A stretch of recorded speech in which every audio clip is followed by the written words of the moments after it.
Cliff ഹൗസിൽ Sahadevan CM ഓഫീസിലേക്ക് പോകാൻ ഇറങ്ങിയപ്പോഴാണ് ഡൈനിങ് ടേബിളിലിരിക്കുന്ന ലെറ്റർ കണ്ടത്. അയാൾ ആ കവർ പൊട്ടിച്ചു. അകത്തെ കത്തിൽ ആകെ ഒരു വാചകം മാത്രമാണ് ഉണ്ടായിരുന്നത്. ഇനി 6 നാളുകൾ നിന്റെ ആത്മാവ് എനിക്കുള്ളതാവാൻ, സാത്താൻ.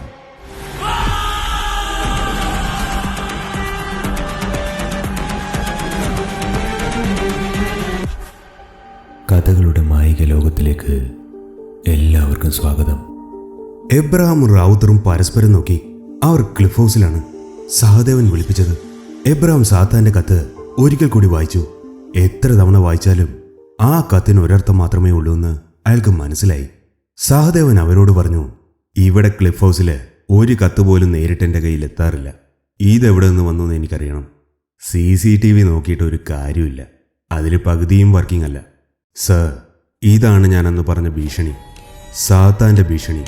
എബ്രഹാം പറഞ്ഞു, താൻ അവന് സർട്ടിഫിക്കറ്റ് കൊടുക്കാതെ ഇതെങ്ങനെ ഇവിടെ എത്തിയെന്ന് കണ്ടുപിടിക്കാൻ നോക്കും. സർ, അതിനു മുന്നേ അവനെ തന്നെ പിടിക്കുന്നതായിരിക്കും നല്ലത്.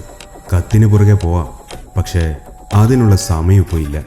എബ്രഹാം പറഞ്ഞു, പിന്നെ ഞാൻ എന്ത് ചെയ്യണമെന്നാണ് താൻ പറയുന്നത്? സർ, പോലീസ് അങ്ങയ്ക്ക് വേണ്ട എല്ലാ സുരക്ഷയും നൽകും. എന്നിരുന്നാലും അന്ന് പറഞ്ഞതുപോലെ സാർ ഈ ഞായറാഴ്ച ഇവിടെ നിന്നൊന്ന് മാറി നിന്നാൽ നല്ലതായിരിക്കും. ഞാനെന്നാ എൻ്റെ മകൻ്റെ അടുത്തേക്ക് പോവാം. ശനിയാഴ്ച രാവിലെ തന്നെ അങ്ങ് വിടാം. പിന്നെ കുഴപ്പമില്ലല്ലോ. വല്ല ചികിത്സയുമാണെന്ന് ഇവിടെയുള്ള ഉണ്ണാക്കന്മാരോട് പറയാം. സഹദേവൻ ഒന്ന് അയഞ്ഞത് കണ്ട് എബ്രഹാമിന് ആശ്വാസമായി. പക്ഷേ അപ്പോഴാണ് സഹദേവന്റെ പേഴ്സണൽ സെക്രട്ടറി ഇടപെട്ടത്. സർ, ഞായറാഴ്ച രാവിലെയാണ് പ്രൈം മിനിസ്റ്റർ വരുന്നത്, പുതിയ മെട്രോ ഉദ്ഘാടനം ചെയ്യാൻ. കഴിഞ്ഞ തവണയും പുള്ളി വന്നപ്പോൾ സാറില്ലായിരുന്നു. ഇത്തവണ ഇല്ലെങ്കിൽ അത് മനഃപൂർവ്വമാണെന്ന് കരുതൂ. ഓ, അത് ശരിയാണ്. ഒന്നാമത് അങ്ങേർക്ക് എന്നെ കണ്ടുകൂടാ. ഇതും കൂടി ആയ പിന്നെ അടുത്ത ബജറ്റിൽ നമ്മുടെ കാര്യം നോക്കണ്ട. സഹദേവൻ എബ്രഹാമിനോട് പറഞ്ഞു, എബ്രഹാമേ, എനിക്കന്ന് പോകാൻ സാധിക്കില്ല. നിങ്ങൾ ഫുൾ ഫോഴ്സ് ഉപയോഗിച്ചിട്ടാണെങ്കിലും അന്ന് എനിക്ക് പ്രൊട്ടക്ഷൻ തരണം.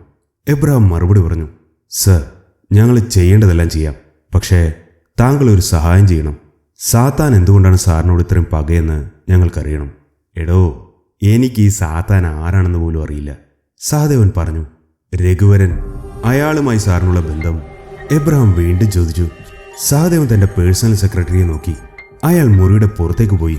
അയാൾ പോയി എന്ന് ഉറപ്പുവരുത്തിയ ശേഷം സഹദേവൻ പറഞ്ഞു, രഘുവരൻ എൻ്റെ പഴയ ഒരു സുഹൃത്താണ്. രാഷ്ട്രീയത്തിൽ വരുന്നതിന് മുമ്പ് അയാളുമായി ചില ബിസിനസ് ഇടപാടുകൾ എനിക്കുണ്ടായിരുന്നു. അതിനുശേഷം നിങ്ങൾ തമ്മിലൊരു ബന്ധവുമില്ലേ? എബ്രഹാം ചോദിച്ചു. സഹദേവൻ എബ്രഹാമിന്റെ മുഖത്ത് നോക്കാതെ പറഞ്ഞു, ഇല്ല. ഈ പദവിയിലെത്തിയത് പിന്നെ അയാളും ഞാനും തമ്മിൽ ഒരു തരത്തിലുള്ള ബന്ധവുമില്ല. എബ്രഹാം തല ചെറുതായിട്ടാട്ടി. വേറെ എന്തെങ്കിലും? സഹദേവൻ ചോദിച്ചു. ഇല്ല സർ, ഈ നിമിഷം മുതൽ സാറിന് സെഡ് കാറ്റഗറി പ്രൊട്ടക്ഷൻ ഞങ്ങൾ ഏർപ്പെടുത്തുകയാണ്. ഈ ഒരാഴ്ച അങ്ങ് അതിന് സഹകരിക്കണം. എബ്രഹാം പറഞ്ഞു. ആവശ്യം എൻ്റെ അല്ലേ ഇപ്പോൾ? സഹദേവൻ ചിരിച്ചുകൊണ്ട് പറഞ്ഞു. എബ്രഹാമും റാവുത്തറും ക്ലിഫ് ഹൗസ് വിട്ടിറങ്ങി. രഘുവരന്റെ കാര്യത്തിൽ അയാളെ നുണ പറയുകയാണ്. റാവുത്തർ പറഞ്ഞു, അതെ, പക്ഷേ നമുക്ക് അയാളെ കൊണ്ട് സത്യം പറയിപ്പിക്കാൻ വഴിയില്ലല്ലോ. എബ്രഹാം പറഞ്ഞു. അവർ നേരെ ഓഫീസിലേക്ക് പോയി. അവിടെ അവരെ കാത്ത് ബിബിൻ ഉണ്ടായിരുന്നു. എബ്രഹാം ക്ലിഫ് ഹൗസിൽ നടന്ന കാര്യങ്ങൾ തന്റെ ടീമിനോട് പറഞ്ഞു. ശ്യാം, കഴിഞ്ഞ 1 വർഷം CM നടത്തിയ യാത്രകളെപ്പറ്റി അന്വേഷിച്ചിട്ട് ഇന്ന് തന്നെ എനിക്കൊരു റിപ്പോർട്ട് തരൂ. അതിനുശേഷം അയാൾ ബിബിനെ ക്യാബിനിലോട്ട് വിളിപ്പിച്ചു. ബിബിൻ, അന്ന് ആ ലോഡ്ജിൽ നിന്ന് കിട്ടിയ സാധനങ്ങൾ തമ്മിൽ എന്തെങ്കിലും ബന്ധമുണ്ടോ? ബിബിൻ മറുപടി പറഞ്ഞു. ഞാൻ അവയെക്കുറിച്ച് കൂടുതൽ അന്വേഷിച്ചു. ആ മുതലയുടെ തോല്, അത് ഗാരിയൽ വിഭാഗത്തിൽപ്പെടുന്ന മീൻ ഭക്ഷിക്കുന്ന ഒരു ഇനമാണ്. ആ ആനക്കൊമ്പ് ഏഷ്യൻ ആനയുടേതാണ്. പക്ഷേ എൻ്റെ ഊഹം ശരിയാണെങ്കിൽ അത് നമ്മുടെ നാട്ടിലുള്ളതല്ല. കണ്ടാമൃഗത്തിൻ്റെ കൊമ്പിൻ്റെ കാര്യം ഞാനന്ന് സാറിനോട് പറഞ്ഞതല്ലേ. പിന്നെ ഒരു കാര്യമുണ്ട് സർ, ഈ പറഞ്ഞ ആൾ വന്നുവെന്ന് പറയുന്ന സ്ഥലങ്ങളിൽ ഞാൻ DNA പരിശോധന നടത്തിയായിരുന്നു. രഘുവരൻ്റെ മറിഞ്ഞ കാറിൽ ഞാൻ നോക്കി. സർ, എനിക്ക് കിട്ടിയത് ഒരു രാജവെമ്പാലയുടെ DNA, അതുപോലെ ഒരു കഴുകൻ്റെ തൂവൽ തുടങ്ങിയവയാണ്. ഇന്ത്യൻ വൾച്ചർ എന്ന ഒരിനം കഴുകനാണത്. പക്ഷെ സർ, കാറിൽ നിന്ന് കിട്ടിയ ചിലന്തി DNA അതിതുവരെ കണ്ടുപിടിക്കാത്തൊരു ഇനമാണ്. അങ്ങനെ ചില ഇനം ചിലന്തികളുള്ളൊരു സ്ഥലമുണ്ട് നമ്മുടെ രാജ്യത്ത്. ഞാൻ ഈ പറഞ്ഞ ജീവികളെല്ലാമുള്ള ഒരേ ഒരു സ്ഥലം, ആസാമിലെ കാസിരംഗ നാഷണൽ പാർക്ക്. എബ്രഹാം ഒന്ന് ഞെട്ടി. സുദീപ് ദേശായി അവസാനം ജോലി ചെയ്ത സർക്കിൾ. സർ, നിഷ വാതിൽ തുറന്നു വന്നു. രഘുവരന്റെ ചേട്ടൻ വന്നിട്ടുണ്ട്. അയാളെ അകത്തേക്ക് വിളിക്ക്. എബ്രഹാം ബിബിനോട് നന്ദി പറഞ്ഞയച്ചു. രഘുവരന്റെ ചേട്ടൻ അകത്തേക്ക് വന്നു. അയാളോട് ഇരിക്കാൻ എബ്രഹാം നിർദ്ദേശം നൽകി. നമസ്കാരം സർ, അയാൾ പറഞ്ഞു. നമസ്കാരം. എന്താണ് നിങ്ങളുടെ പേര്? എബ്രഹാം ചോദിച്ചു. രവിവരൻ. അയാൾ മറുപടി പറഞ്ഞു. നിങ്ങളുടെ അനിയന്റെ മരണത്തിൽ എൻ്റെ അനുശോചനങ്ങൾ. രവി ഇടക്ക് കയറി പറഞ്ഞു. വേണ്ട സർ, അവന് അനുശോചനം അറിയിക്കേണ്ട ഒരു കാര്യമില്ല. ചെയ്തു കൂട്ടിയ പാപങ്ങളുടെ ശിക്ഷ അവന് കിട്ടി. മിസ്റ്റർ രവിവരൻ, നിങ്ങളുടെ അനിയന്റെ ഈ പാപങ്ങളെക്കുറിച്ച് പറയാമോ? എബ്രഹാം ചോദിച്ചു. അവൻ ചെയ്യാത്തതൊന്നുമില്ല. എത്ര കൊല ചെയ്തിട്ടുണ്ടെന്ന് എനിക്കറിയില്ല. പക്ഷേ അവൻ്റെ സാമ്രാജ്യം കെട്ടിപ്പൊക്കാൻ എല്ലാ നാറിയ കളികളും അവൻ കളിച്ചിട്ടുണ്ട്. രഘുവരൻ എവിടെ നിന്നാണ് തുടങ്ങിയത്? റാവുത്തർ ചോദിച്ചു. അവന് പണ്ട് തടിക്കച്ചവടമായിരുന്നു. ഗവൺമെൻറ് ടെൻഡർ പിടിച്ച് തടി വാങ്ങി പുറത്തുകൊണ്ട് വിൽക്കും. പക്ഷേ പതുക്കെ അവൻ സാറുമാർക്ക് കൈക്കൂലി കൊടുത്ത് സ്വന്തമായി മരങ്ങൾ മുറിച്ച് കടത്താൻ ആരംഭിച്ചു. സ്വന്തമായി ലോറി വാങ്ങിച്ചു. പണിക്കാരെ വെച്ചു. ഈ തടികടത്ത് ഒരു വലിയ ബിസിനസ്സായി വളർത്തിയെടുത്തു. അയാൾ പറഞ്ഞു നിർത്തി. ഒരു നഗരം മുഴുവൻ ഭരിക്കാൻ വെറും തടികടത്തലുണ്ടാവൂ? എബ്രഹാം സംശയം പ്രകടിപ്പിച്ചു. രവി മറുപടി പറഞ്ഞു. അതവൻ്റെ തുടക്കമായിരുന്നു സർ. അതിൽ നിന്ന് അവൻ സുഹൃത്തുക്കളുണ്ടാക്കി. കാശിനും പദവിക്കും വേണ്ടി ഒന്നും ചെയ്യാൻ മടിക്കാത്ത കുറേ പേർ. തടിക്കച്ചവടത്തിൽ നിന്നുണ്ടാക്കിയ ലാഭം വെച്ച് അവൻ റിയൽ എസ്റ്റേറ്റിൽ ഇറങ്ങി. ഗുണ്ടകളെ വെച്ച് അവരുടെ നേതാവായി. എതിർത്തവരെയെല്ലാം വകവരുത്തി കോടികളുടെ ആസ്തി ഉണ്ടാക്കിയവൻ. അതും പോരാഞ്ഞിട്ട് മയക്കുമരുന്ന്. അതാണ് അവൻ്റെ ഏറ്റവും വലിയ ബിസിനസ്. ആളെക്കടത്തൽ, അവയവക്കടത്തൽ, മൃഗവേട്ട, അങ്ങനെ അവൻ ചെയ്യാത്ത കാര്യങ്ങളില്ല. എബ്രഹാം എല്ലാം കുറിച്ചെടുത്തുകൊണ്ടിരുന്നു. അയാൾ ചോദിച്ചു. രഘുവരൻ എപ്പോഴും ഈ നഗരത്തിലായിരുന്നോ, അതോ വേറെ എവിടെയെങ്കിലും ഓപ്പറേറ്റ് ചെയ്തിരുന്നോ? മിക്കവാറും ഇവിടെയായിരിക്കും സാർ. ഇടയ്ക്ക് അവനും ആദ്യം കൂടെ എങ്ങോട്ടോ പോവാറുണ്ട്. ഒരാഴ്ചയൊക്കെ കഴിഞ്ഞ് തിരിച്ചു വരാറുള്ളൂ. എനിക്ക് തോന്നുന്നത് നോർത്ത് ഇന്ത്യയിൽ എവിടെയാണ് പോകുന്നതെന്നാണ്. അയാൾ തുടർന്നു. സർ, ഇനി എന്തെങ്കിലും? എബ്രഹാം അയാളെ യാത്രയാക്കി. ശ്യാം അന്നേരം ക്യാബിനിലേക്ക് കയറി വന്നു. സർ, CMന്റെ മിക്ക യാത്രകളും ഔദ്യോഗികമാണ്. പിന്നെ കഴിഞ്ഞ വർഷം വേറെ ആരെയും കൂട്ടാതെ ഒറ്റയ്ക്ക് ചില യാത്രകൾ നടത്തിയിട്ടുണ്ട്. കുറച്ച് ദൈർഘ്യമേറിയ യാത്രയായിരുന്നു അവയിലേറെയും. അദ്ദേഹം പോയത് ആസാം അല്ലേ? എബ്രഹാം ചോദിച്ചു. അതെ. സാറിന് എങ്ങനെ മനസ്സിലായി? ശ്യാം ചോദിച്ചു. രഘുവരനും ആദ്യം പോകുന്നതും അങ്ങോട്ട് തന്നെയാണ്. എബ്രഹാം എണീറ്റു. ഗൈസ്, നമ്മൾ തേടിയ ഉത്തരങ്ങൾ ഏറെക്കുറെ ചുരുളഴിഞ്ഞു തുടങ്ങിയിരിക്കുന്നു. കൂടെ നിന്നവർക്കൊന്നും മനസ്സിലായില്ല. എബ്രഹാം തുടർന്നു. നിങ്ങൾ ചോദിച്ചില്ലേ എന്തുകൊണ്ട് സഹദേവനെന്ന്? അതിനുള്ള ഉത്തരം ഞാൻ തരാം. വൈകുന്നേരം 4 മണി ആവാറായി. എബ്രഹാമിന്റെ ക്യാബിനിൽ അയാളും റാവുത്തറും കൂടെ അയാളുടെ ടീമും എല്ലാവരും അക്ഷമരായി എബ്രഹാമിനെ തന്നെ നോക്കിയിരുന്നു. എബ്രഹാം തന്റെ ഡെസ്കിൽ കണ്ണ് നട്ട് എന്തോ എഴുതുകയാണ്. സർ, റാവുത്തർ വിളിച്ചു. എബ്രഹാം തല പൊക്കി നോക്കി. അയാൾ പറഞ്ഞു തുടങ്ങി. പലതും കണക്റ്റ് ആവുന്നുണ്ട്. പക്ഷേ അതിനേക്കാൾ കുഴപ്പിക്കുന്ന ചോദ്യങ്ങളാണ് കൂടുതൽ. സാറ് പറഞ്ഞു തുടങ്ങിക്കോളൂ, നമുക്ക് നോക്കാം. ശ്യാം പറഞ്ഞു. എബ്രഹാം ഒരു ദീർഘശ്വാസം എടുത്തു. തൻ്റെ മുഖം ആരെങ്കിലും തിരിച്ചറിഞ്ഞാൽ സാത്താൻ അയാളെ കൊല്ലും അല്ലേ? എല്ലാവരും അതേ എന്നർത്ഥത്തിൽ തലയാട്ടി. പക്ഷേ അങ്ങനെയാണെങ്കിൽ സൂര്യ എങ്ങനെയെന്നും ജീവനോടെ ഇരിക്കുന്നു? അവനെ കണ്ട എന്നെയും ശ്യാമിനെയും അവനൊന്നും ചെയ്തില്ല. എന്തുകൊണ്ട്? 8 വർഷം മുമ്പ് സാത്താൻ ചെയ്തിരുന്നത് മയക്കുമരുന്നും കള്ളക്കടത്തും റിയൽ എസ്റ്റേറ്റുമാണ്. ഒരു തിരിച്ചുവരവനാണെങ്കിൽ അയാൾക്ക് അത് തന്നെ ചെയ്താൽ പോരെ? രഘുവരൻ ഈ സിറ്റിയിലെ ക്രൈം ഡോൺ ആയിരുന്നു. പക്ഷേ അയാൾ പോലും സാത്താനെ ഭയപ്പെട്ടിരുന്നു. അങ്ങനെയുള്ളപ്പോൾ ഒരു തിരിച്ചുവരവ് നടത്താൻ സാത്താന് രഘുവരനെ കൊല്ലേണ്ട ആവശ്യമുണ്ടോ? തിരിച്ചുവരവല്ലെങ്കിലോ അയാൾ ഉദ്ദേശിക്കുന്നത്? ജെയിംസ് സംശയം പ്രകടിപ്പിച്ചു. എക്സാക്ട്ലി, എബ്രഹാം പറഞ്ഞു. സാത്താൻ വന്നത് ഈ സിറ്റി തിരിച്ചുപിടിക്കാനല്ല. എൻ്റെ ഊഹം ശരിയാണെങ്കിൽ അയാൾ ഒരിക്കലും ഈ നഗരം ഭരിക്കാൻ ശ്രമിച്ചിട്ടില്ല. പിന്നെ എങ്ങനെയാണ് സാർ അയാൾ ഇത്രയും വലിയ ക്രിമിനലായത്? റാവുത്തർ ചോദിച്ചു. അയാളെ ഇത്രയും വലിയ ക്രിമിനലാക്കിയത് നമ്മൾ തന്നെയാണ്. നമ്മൾ പോലീസ് ഡിപ്പാർട്ട്മെൻറ്റും പിന്നെ ഇവിടുത്തെ മറ്റു ക്രിമിനൽ ഗ്യാങ്ങുകളും. മറ്റുള്ളവരുടെ മനസ്സിൽ ഭയം നിറക്കുക മാത്രമാണ് സാത്താൻ ചെയ്തത്. സാർ, എല്ലാത്തിനും ഒരു മോട്ടീവ് വേണ്ടേ? ഈ നഗരം ഭരിക്കാനല്ലെങ്കിൽ പിന്നെ എന്തിനാണ് അയാൾ നേരത്തെ പറഞ്ഞ കുറ്റകൃത്യങ്ങൾ ചെയ്തു കൂട്ടിയത്? ശ്രീനാഥ് ചോദിച്ചു. എബ്രഹാം മറുപടി പറഞ്ഞു. ഈ നഗരത്തിൽ ഡ്രഗ്സ്, റിയൽ എസ്റ്റേറ്റ്, കള്ളക്കടത്ത്, ഇത് 3 ചെയ്തിരുന്ന ഒരേ ഒരു ക്രിമിനൽ മാത്രമാണ് ഉണ്ടായിരുന്നത്, രഘുവരൻ. സാത്താൻ ഇത് 3 മാത്രം ചെയ്തത് രഘുവരനെ തകർക്കാൻ വേണ്ടി മാത്രമായിരുന്നു. സർ, രഘുവരനെ കൊല്ലാനായിരുന്നെങ്കിൽ അത് സാത്താന് നേരത്തെ തന്നെ ആകാമായിരുന്നല്ലോ. റാവുത്തർ ചോദിച്ചു. അവിടെയാണ് റാവുത്തർ സാത്താന്റെ യഥാർത്ഥ മോട്ടീവ് വരുന്നത്. സാത്താന്റെ പുറകെ പോയി മരിച്ചവരുടെ കാര്യം നിങ്ങൾ ആദ്യം എന്നോട് പറഞ്ഞില്ലേ? സത്യത്തിൽ അവരൊന്നും സാത്താന്റെ പുറകെ പോയവരല്ല. സാത്താൻ തന്നെയാണ് അവരെ കൊണ്ട് തൻ്റെ പിന്നാലെ വരാൻ പ്രേരിപ്പിച്ചത്. അവരെ കൊല്ലുക എന്ന ഉദ്ദേശം മാത്രം വെച്ച്. അവർ അവരുടെ ജോലിയല്ലേ ചെയ്തത്, പിന്നെ എന്തിന്? റാവുത്തർ ചോദിച്ചു. റാവുത്തർ, അവരെല്ലാം നമ്മളുടെ കണ്ണിൽ മിടുക്കന്മാരായ ഉദ്യോഗസ്ഥരായിരുന്നു. പക്ഷേ അവർ നമ്മളറിയാത്തൊരു പാതയിൽ കൂടിയും സഞ്ചരിച്ചിരുന്നു. നിങ്ങളുടെ മകൻ ആസിഫും സുദീപ് ദേശായിയും ഉൾപ്പെടെ മരിച്ച എല്ലാവരും ഒരു തെറ്റ് ചെയ്തിരുന്നു. റാവുത്തർ എബ്രഹാമിനെ നോക്കി. അയാളുടെ കണ്ണുകൾ ചുവന്നു. എന്താണ് സാർ അത്? അവരെല്ലാവരും രഘുവരനെ സഹായിച്ചു, പല തരത്തിൽ, പല സമയത്ത്. പക്ഷേ ഒരേ ഒരു ജോലിക്ക് വേണ്ടി. ക്യാബിനിലിരുന്ന എല്ലാവരുടെയും കണ്ണുകൾ എബ്രഹാമിന്റെ ചുണ്ടുകളിലേക്ക് പതിച്ചു. നമ്മൾ അധികം ശ്രദ്ധിക്കാതെ പോയ രഘുവരന്റെ ഒരു ബിസിനസ്, മൃഗവേട്ട.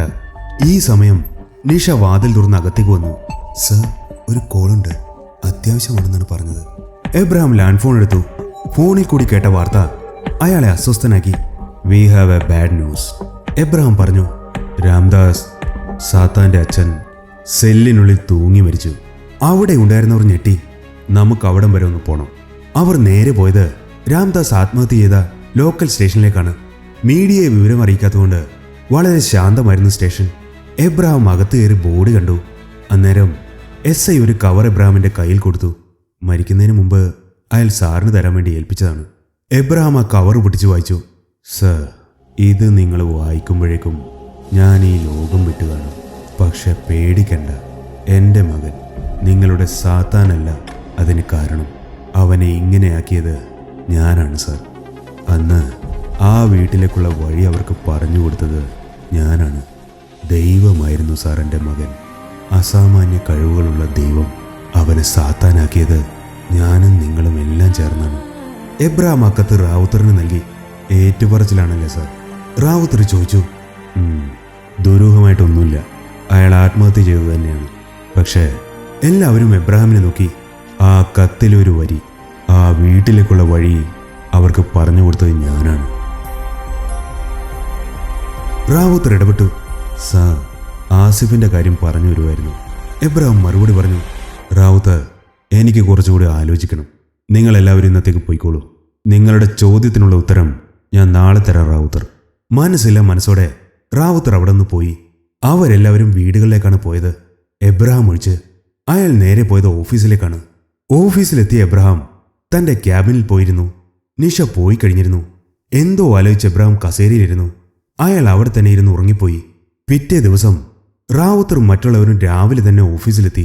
ആകാംക്ഷ കാരണം ആർക്കും നേരെ ഉറങ്ങാൻ സാധിച്ചില്ല. തലേന്ന് കണ്ട അതേ വേഷത്തിലിരിക്കുന്ന എബ്രഹാമിനോട് റാവുത്തർ ചോദിച്ചു, സാറ് ഇന്നലെ പോയില്ലേ? എബ്രഹാം ഒന്ന് ചിരിക്കുക മാത്രം ചെയ്തു. എല്ലാവരോടും ഇരിക്കാൻ അയാൾ നിർദ്ദേശം നൽകി. നിഷയെ വിളിച്ച് എല്ലാവർക്കും കോഫിയും പറഞ്ഞു. എബ്രഹാം അവരോട് പറഞ്ഞു തുടങ്ങി. റാവുത്തർ, ഇന്നലെ ചോദിച്ചില്ലേ ആസിഫിനെ പറ്റി, അവൻ ചെയ്ത തെറ്റിനെ പറ്റി? റാവുത്തർ മറുപടി പറഞ്ഞു. അതെ സർ, എനിക്കറിയണം എന്ത് തെറ്റാണ് എൻ്റെ മകൻ ചെയ്തതെന്ന്. ആസിഫ് മൂന്നാറിൽ ഡ്യൂട്ടിയിലുണ്ടായിരുന്നപ്പോൾ ചില വണ്ടികൾ ബോർഡറിൽ ചെക്ക് ചെയ്യാതെ തമിഴ്നാട്ടിലേക്ക് അയച്ചു. അതാണ് അവൻ ചെയ്ത തെറ്റ്. ആ വണ്ടികൾ രഘുവരൻ്റെ ആയിരുന്നു. വണ്ടികളിലുണ്ടായിരുന്നത് രഘുവരൻ കടത്തിയ കടുവത്തോലുകളും മറ്റും. റാവുത്തർ എന്തോ പറയാൻ മുതിർന്നു. എബ്രഹാം ഇടപെട്ടു. റാവുത്തർ, സ്വന്തം അറിവോടെയാണ് ആസിഫ് ഇതെല്ലാം ചെയ്തത്. അതിനുള്ള തെളിവുകളുണ്ട്. സർ, അപ്പോ സുദീപ് ദേശായി? ശ്രീനാഥ് ചോദിച്ചു. അതേ കാരണം. അയാൾ രഘുവരൻ്റെ ആളായിരുന്നു. രഘുവരൻ്റെ ആളുകൾക്ക് കാട്ടിലേക്ക് കടക്കാനും അവിടെ അവർ കൊന്നുതള്ളിയ മൃഗങ്ങളെ മറവ് ചെയ്യാനുമെല്ലാം സഹായിച്ചത് സുദീപാണ്. സർ, ഇതിലെവിടെയാണ് സഹദേവൻ വരുന്നത്? സഹദേവനും രഘുവരനും ഈ ബിസിനസ് നടത്തിയാണ് ഇപ്പോൾ കാണുന്ന ഈ നിലയിലെത്തിയത്. രഘുവരൻ്റെ ബാക്കി ബിസിനസ് എല്ലാം ഒരു മറയാണ്. അയാൾക്ക് ഏറ്റവും കൂടുതൽ വരുമാനമുണ്ടാക്കുന്ന ബിസിനസ് നിരോധിച്ച മൃഗവേട്ട നടത്തി അതിൻ്റെ കച്ചവടമായിരുന്നു. സർ, അങ്ങനെയൊക്കെ തന്നെ ആണെങ്കിലും സാത്താൻ എന്തുകൊണ്ടാണ് ഇവരോട് ദേഷ്യം? ശ്യാം ചോദിച്ചു. രാംദാസ് എഴുതിയ മരണക്കുറിപ്പിൽ പറഞ്ഞിരിക്കുന്ന ആൾക്കാർ ഇവർ രണ്ടുപേരുമാണ്. സാത്താൻ്റെ വീട് കത്തിച്ച് അയാളുടെ മുന്നിലിട്ട് ആ പുലിയുടെ തോല് ജീവനോടെ ഉരിഞ്ഞെടുത്ത ആൾക്കാർ. അത്രയും നേരം മിണ്ടാതിരുന്ന റാവുത്തർ വീണ്ടും ഇടപെട്ടു. അത് ശരിയാണെങ്കിൽ എന്തുകൊണ്ട് സാത്താൻ ഇത്രയും നാൾ കാത്തിരിക്കണം? എന്തുകൊണ്ട് നേരത്തെ തന്നെ രഘുവരനെ സഹദേവനെ തീർത്തില്ല? പ്രകൃതി വരെ അവൻ്റെ കയ്യിലല്ലേ? ന്യായമായ ചോദ്യം റാവുത്തർ. അതിനുത്തരം പറയുന്നതിന് മുമ്പ് രാംദാസ് പറഞ്ഞ സാത്താൻ്റെ കഴിവിനെക്കുറിച്ച് പറയണം. അവൻ നിയന്ത്രിക്കുന്നത് പ്രകൃതിയെയല്ല, അതിലുള്ള ജീവികളുമായി വിനിമയം നടത്താനുള്ള കഴിവ് അവനുണ്ട്. അവനെ സാത്താനാക്കിയ കഴിവ്. പിന്നെ എങ്ങനെയാണ് സാർ അവൻ വരുമ്പോൾ മഴക്കാറുകൾ ഉണ്ടാവുന്നതും ശക്തമായ കാറ്റ് വീശുന്നതൊക്കെ. റാവുത്തർ വീണ്ടും ചോദിച്ചു, സാത്താൻ എന്നാൽ ഭയമെന്നാണല്ലോ. ആ ഭയം അവൻ എങ്ങനെ ഉണ്ടാക്കിയെന്ന് ഞാൻ പറയാം. എബ്രഹാം പറഞ്ഞു, എനിക്ക് മനസ്സിലായിടത്തോളം സാത്താന് ജീവജാലങ്ങളുമായി കമ്മ്യൂണിക്കേറ്റ് ചെയ്യാൻ സാധിക്കും. അതെങ്ങനെയെന്നറിയില്ല. അയാൾ ചിലപ്പോൾ ഒരപൂർവ ജന്മമായിരിക്കാം. രാംദാസ് പറഞ്ഞതുപോലെ ദൈവമാകേണ്ട ഒരുവനെ ഈ സമൂഹം സാത്താനാക്കി മാറ്റുകയാണുണ്ടായത്. പിന്നെ റാവുത്തർ ചോദിച്ച കാര്യം, സാത്താൻ വരുമ്പോൾ എങ്ങനെയാണ് മഴ വരുന്നതെന്നും ശക്തമായി കാറ്റ് വീശുന്നതെന്നൊക്കെ. അവൻ വരുമ്പോൾ മഴക്കാറുകൾ വരുന്നതല്ല, മറിച്ച് മഴക്കാറുകൾ വരാറാവുമ്പോഴാണ് അവൻ വരുന്നത്. കാലാവസ്ഥാ വകുപ്പിന് പോലും പ്രവചിക്കാൻ സാധിക്കാത്ത കാര്യം സാത്താൻ എങ്ങനെ അറിയുന്നു എന്നതിന് ഒരു ഉത്തരമേ ഉള്ളൂ: മൃഗങ്ങളുമായി അവനുള്ള ബന്ധം. നമ്മുടെ മോസ്റ്റ് മോഡേൺ സോഫിസ്റ്റിക് ഉപകരണങ്ങൾ കൊണ്ടുപോലും കണ്ടുപിടിക്കാൻ സാധിക്കാത്ത ചില കാര്യങ്ങൾ ചില മൃഗങ്ങൾക്ക് നേരത്തെ അറിയാൻ സാധിക്കും. അങ്ങനെയാണ് അവൻ മറ്റുള്ളവരുടെ മനസ്സിൽ ഭയം നിറച്ചത്. സർ, എന്നാലും സംശയങ്ങൾ ബാക്കിയാണ്. ജെയിംസ് ചോദിച്ചു, സാർ ഈ പറഞ്ഞ കഴിവൊക്കെ സാത്താൻ ഉണ്ടായിരുന്നെങ്കിൽ എന്തുകൊണ്ട് അവൻ നേരത്തെ ഇതൊന്നും ഉപയോഗിച്ചില്ല? പ്രതികാരമായിരുന്നു അവൻ്റെ ലക്ഷ്യമെങ്കിൽ എന്നെ അത് ചെയ്യാമായിരുന്നു. ജെയിംസ്, പ്രതികാരം തന്നെയാണ് അവൻ്റെ ലക്ഷ്യം. അവൻ കൊന്നൊടുക്കിയ രഘുവരൻ്റെ ഗുണ്ട സാജൻ, അയാളുടെ ഡ്രൈവർ, ഇവരെല്ലാം പണ്ട് ആ സംഭവം നടക്കുമ്പോൾ രഘുവരൻ്റെ കൂടെ ഉണ്ടായിരുന്നതാണ്. ഇതൊക്കെ അവന് നേരത്തെ ആവാമായിരുന്നു. പക്ഷേ അപ്പോഴാണ് ആ ചോദ്യം മനസ്സിൽ വന്നത്. എന്തുകൊണ്ട് അവൻ കാത്തിരുന്നു? കുറച്ചാലോചിച്ചപ്പോൾ അതിനുള്ള ഉത്തരവും കിട്ടി. നിങ്ങൾ ഓർക്കുന്നുണ്ടോ രാംദാസ് പറഞ്ഞ കഥയിലെ ജീപ്പ്? ആ ജീപ്പിനൊരു പേരും അയാൾ പറഞ്ഞു. സർ, AK എന്ന് പേരുള്ള ഒരു ജീപ്പ്. വിവേക് മറുപടി പറഞ്ഞു, ആർക്കെങ്കിലും കണക്ട് ചെയ്യാൻ കഴിയുന്നുണ്ടോ ആ പേരും നമ്മുടെ കേസുമായിട്ട്? അവർ പരസ്പരം നോക്കി. എബ്രഹാം തന്നെ തുടർന്നു, രഘുവരനും സഹദേവനും ഈ സംഭവം നടക്കുന്ന സമയത്ത് ഒരുമിച്ചായിരുന്നു. എല്ലാ സംരംഭങ്ങളും അവർ ഒന്നിച്ചാണ് നടത്തിയത്. അവർ അന്ന് രൂപീകരിച്ചൊരു ചെറിയ കമ്പനിയാണ് AK. A for Adi, K for Krish. രഘുവരൻ്റെയും സഹദേവൻ്റെയും മക്കളുടെ പേരുകൾ. ക്യാബിനിലുണ്ടായിരുന്നവർ ഞെട്ടി. ഒരു 10 വയസ്സുകാരൻ്റെ സ്വപ്നങ്ങളും ജീവിതവും തീയിൽ കുരുതി കൊടുത്ത ദിവസം, അവൻ ഓമനിച്ചു കൊണ്ടുവന്ന പുലിയെ കൊന്ന ദിവസം. ആ AK എന്നെഴുതിയ ജീപ്പിൽ വേറെ 2 10 വയസ്സുകാരുണ്ടായിരുന്നു. പക്ഷേ പുലിയുടെ കരച്ചിൽ കേട്ട് സഹതപിക്കുന്നതിന് പകരം അവരട്ടഹസിക്കുകയാണ് ചെയ്തത്. ആദി, കൃഷ് എന്ന 2 10 വയസ്സുകാർ സാത്താൻ തൻ്റെ ലക്ഷ്യം നിറവേറ്റാൻ ഓരോരുത്തരെയായി കൊന്നൊടുക്കുകയാണുണ്ടായത്. പക്ഷേ അവന് തൊടാൻ പറ്റാതെ ഇരുന്നത് ആദിയെയും കൃഷിനെയുമാണ്. കാരണം അവർ രണ്ടുപേരും ഈ രാജ്യത്തില്ലായിരുന്നു എന്നതുകൊണ്ട് തന്നെ. ആദി പഠിച്ചത് മറ്റും ലണ്ടനിലാണ്. ഈ ഇടക്കാണ് അവൻ തിരിച്ച് അച്ഛൻ്റെ അടുക്കൽ മടങ്ങിയെത്തിയത്. കൃഷിൻ്റെ കാര്യവും അതുതന്നെ. ഇവർ രണ്ടുപേരും ഇതിൻ്റെ ഇടയ്ക്ക് ഒരിക്കൽ പോലും നാട്ടിലേക്ക് വന്നിട്ടില്ല. നിങ്ങളുടെ മനസ്സിൽ അടുത്ത സംശയം വന്നു കാണും. സർ, ശ്യാം ചോദിച്ചു, ഈ കഴിവുകളൊക്കെയുള്ള സാത്താന് അവിടെ പോയി അവരെ വകവരുത്താമായിരുന്നില്ലേ? എബ്രഹാം അതിനുള്ള മറുപടി പറഞ്ഞു, അവിടെയാണ് അവന് പിഴച്ചത്. നമ്മൾ വിളിക്കുന്ന സാത്താൻ എന്ന പേരല്ലാതെ അവന് വേറൊരു പേര് പോലുമില്ല, ഒരു ID പ്രൂഫും ഇല്ല. അവൻ ഈ രാജ്യം കടക്കാൻ ഒരു മാർഗവുമില്ല. അതുകൊണ്ട് അവൻ കാത്തിരുന്നു ആദ്യം ആദിയെ നാട്ടിൽ കൊണ്ടുവരാൻ. അതിനു വേണ്ടിയാണ് അവൻ രഘുവരൻ ചെയ്തിരുന്ന ബിസിനസ്സുകൾ ഓരോന്നായി ചെയ്യാൻ ആരംഭിച്ചത്. രഘുവരനെ തകർക്കാൻ, ആദിയെ കൊണ്ടുവരാൻ. രഘുവരനെ ആദ്യമേ തീർത്തെങ്കിൽ ആദി വന്നേനെ. പക്ഷേ എനിക്ക് തോന്നുന്നത് അവന് വേണ്ടത് അച്ഛനെയും മകനെയും ഒരുമിച്ച് കൊല്ലുക എന്നതായിരുന്നു. ഈ കാത്തിരുന്ന കാലത്ത് സാത്താനെ ഭയന്ന് രഘുവരൻ ബിസിനസ് കേരളത്തിൽ നിന്ന് മാറ്റി ആസാമിലേക്കാക്കി. വിശ്വസ്തനായ സുദീപ് ദേശായെ കൂടെ കൂട്ടി. കുറച്ചുനാൾ സാത്താൻ്റെ അറിവൊന്നും ഇല്ലായിരുന്നപ്പോൾ അന്നത്തെ ആഭ്യന്തരമന്ത്രിയായിരുന്ന സഹദേവന് ക്രെഡിറ്റ് എടുക്കാൻ വേണ്ടിയാണ് സാത്താനെ കൊന്നുവെന്നൊരു വ്യാജ വാർത്ത ഇറക്കിയത്. ആസാമിലും രഘുവരനും സഹദേവനും അതേ ജോലി തന്നെയാണ് ചെയ്തത്, മൃഗവേട്ട. രഘുവരൻ അതൊരു ബിസിനസ് ആയിരുന്നെങ്കിൽ സഹദേവൻ അതൊരു വിനോദമായിരുന്നു. പക്ഷേ അവിടെയും അവർക്കധികം നാൾ പിടിച്ചു നിൽക്കാൻ കഴിഞ്ഞില്ല. സാത്താൻ അവിടെയും എത്തി. ആസാമിൽ അവർക്കുണ്ടായ നഷ്ടങ്ങൾക്ക് കാരണം സാത്താനാണെന്ന് അവരറിഞ്ഞില്ല. വർഷങ്ങൾ കടന്നപ്പോൾ അവർ അവനെ മറന്നു. പക്ഷേ സാത്താൻ മറന്നില്ല. സൂര്യ ഒരു നിമിത്തമായിരുന്നു. രഘുവരനെ വീണ്ടും കയ്യിലാക്കാൻ സാത്താന് കിട്ടിയ ഒരു അവസരം അതവൻ മുതലെടുത്തു. അവൻ വിചാരിക്കാത്ത ഒരു കാര്യം കൂടി സംഭവിച്ചു. ആദി തിരിച്ചെത്തി. പിന്നീട് നടന്നത് നിങ്ങൾക്കറിയാം. റാവുത്തറും കൂടെയുള്ളവരും ഒന്നും മിണ്ടാനാവാതെ നിന്നു. ശ്രീനാഥ് ചോദിച്ചു, സാർ, അപ്പോ അവൻ സാറിനോട് പറഞ്ഞത് അവസാന കൊല സഹദേവനായിരിക്കുമെന്ന്. അപ്പോൾ കൃഷ് എബ്രഹാം മറുപടി പറഞ്ഞു, കൃഷിനെ കൊണ്ടുവരാനായിരിക്കും അവനിതെല്ലാം ചെയ്തത്. ക്ലിഫ് ഹൗസിൽ ആ കത്തെത്തിച്ച് സഹദേവനെ ഭയപ്പെടുത്തിയാൽ കൃഷ് വരുമെന്ന് സാത്താൻ കരുതി കാണും. പക്ഷേ അവൻ അവിടെ തെറ്റി. റാവുത്തർ പെട്ടെന്ന് എഴുന്നേറ്റു. സർ, തെറ്റിയത് അവനല്ല, നമുക്കാണ്. ഇന്ന് രാവിലെ CM ഓഫീസിൽ നിന്ന് കോളുണ്ടായിരുന്നു. സെഡ് കാറ്റഗറി പ്രൊട്ടക്ഷൻ CMന് മാത്രം പോരാ, അദ്ദേഹത്തിന്റെ മകനൂടി വേണമെന്ന് പറയാൻ. വാട്ട്? എബ്രഹാം ചാടി എഴുന്നേറ്റു. കൃഷി വരുന്നുണ്ടോ? നമ്മളെ എന്തുകൊണ്ട് അറിയിച്ചില്ല? ശ്യാം, വണ്ടി എടുക്ക്. റാവുത്തർ, CMനെ കണക്ട് ചെയ്യും. എനിക്ക് അദ്ദേഹത്തെ കാണണം. റാവുത്തർ ഉടനെ തന്നെ ഫോൺ എടുത്ത് ഡയൽ ചെയ്തു. എബ്രഹാമും ടീമും കാറിൽ കയറിയപ്പോൾ തന്നെ റാവുത്തറിന് CMനെ ലൈനിൽ കിട്ടി. എബ്രഹാം CMനോട് പറഞ്ഞു, സർ, കൃഷി വരുന്ന കാര്യം എന്തുകൊണ്ട് നേരത്തെ പറഞ്ഞില്ല? അത് ഞാൻ എന്തിനോട് തന്നോട് പറയുന്നത്? സഹദേവൻ ദേഷ്യപ്പെട്ടു. അതല്ല സാർ, കൃഷിനും പ്രൊട്ടക്ഷൻ കൊടുക്കാൻ അങ്ങയുടെ സന്ദേശം ഉണ്ടായിരുന്നു. അതെ, ഉണ്ടായിരുന്നു. എന്തേ CMന് മാത്രമേ പ്രൊട്ടക്ഷൻ ഉള്ളൂ, അയാളുടെ മകന് കിട്ടില്ലേ? എബ്രഹാമിന് ക്ഷമ നശിച്ചു തുടങ്ങി.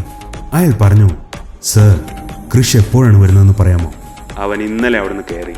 ഇന്ന് ഉച്ചയാകാറാകുമ്പോൾ എത്തുമെന്നാ പറഞ്ഞത്. എബ്രഹാം ഫോൺ കട്ട് ചെയ്തു. ശ്യാമിനോട് എയർപോർട്ടിൽ പോകാൻ പറഞ്ഞു. ഈ സമയം കൊണ്ട് വിവേക് അമേരിക്കയിൽ നിന്ന് വരുന്ന ഫ്ലൈറ്റ്സും അതിൽ പാസഞ്ചർ ലിസ്റ്റും എടുത്തിരുന്നു. സർ, കൃഷ് സഹദേവൻ ഉച്ചയ്ക്ക് 12-നുള്ള കുവൈറ്റ് എയർലൈൻസിലാണ് വരുന്നത്. എബ്രഹാം വാച്ച് നോക്കി. സമയം 11:50. അയാൾ ശ്യാമിനോട് പറഞ്ഞു, ശ്യാം, മേക്ക് ഇറ്റ് ഫാസ്റ്റ്. 10 മിനിറ്റിൽ നമ്മൾ അവിടെ എത്തിയിരിക്കണം. പക്ഷേ അവർ എയർപോർട്ടിൽ എത്തിയത് 12:20-നാണ്. എബ്രഹാം എയർപോർട്ട് പോലീസുമായി ബന്ധപ്പെട്ടു. ബാക്കിയുള്ളവർ കൃഷിനെ തിരഞ്ഞു. പക്ഷേ കൃഷി അവിടെ ഒന്നുമില്ലായിരുന്നു. എബ്രഹാം CCTV ദൃശ്യങ്ങൾ പരിശോധിക്കാൻ കയറി. അതിൽ കൃഷി എസ്കലേറ്റർ വഴി താഴെ ഇറങ്ങുന്നത് കാണാം.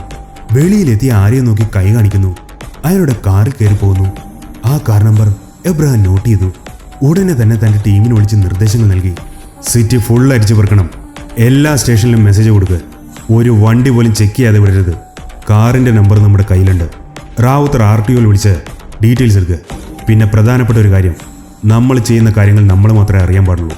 കൃഷിനെയാണ് നമ്മൾ തിരയുന്നതെന്ന് പുറത്തൊരു കുഞ്ഞു പോലും അറിയരുത്. അതുകൊണ്ട് അയാളുടെ ഫോട്ടോ വേണ്ട, ധരിച്ചിരുന്ന ഡ്രസ്സ് വെച്ച് തിരഞ്ഞാൽ മതിയെന്ന് പറയണം. ഇത് പറഞ്ഞു നിർത്തിയപ്പോൾ എബ്രഹാമിന്റെ ഫോൺ ശബ്ദിച്ചു. അയാൾ അത് എടുത്തു നോക്കി. CM ആണ്. എബ്രഹാമേ, കൃഷി തന്റെ കൂടെ ഉണ്ടല്ലോ അല്ലേ? അവനെ ഇങ്ങോട്ട് കൊണ്ടുവരണ്ട, ആപത്താ. ഇതൊന്ന് ആറുന്നത് വരെ അവനെ നോക്കിക്കോണം. എന്തു പറയണമെന്ന് എബ്രഹാമിന് അറിയാതെയായി. ഒടുവിൽ അയാൾ പറഞ്ഞു, ഞാൻ നോക്കിക്കോളാം സാർ.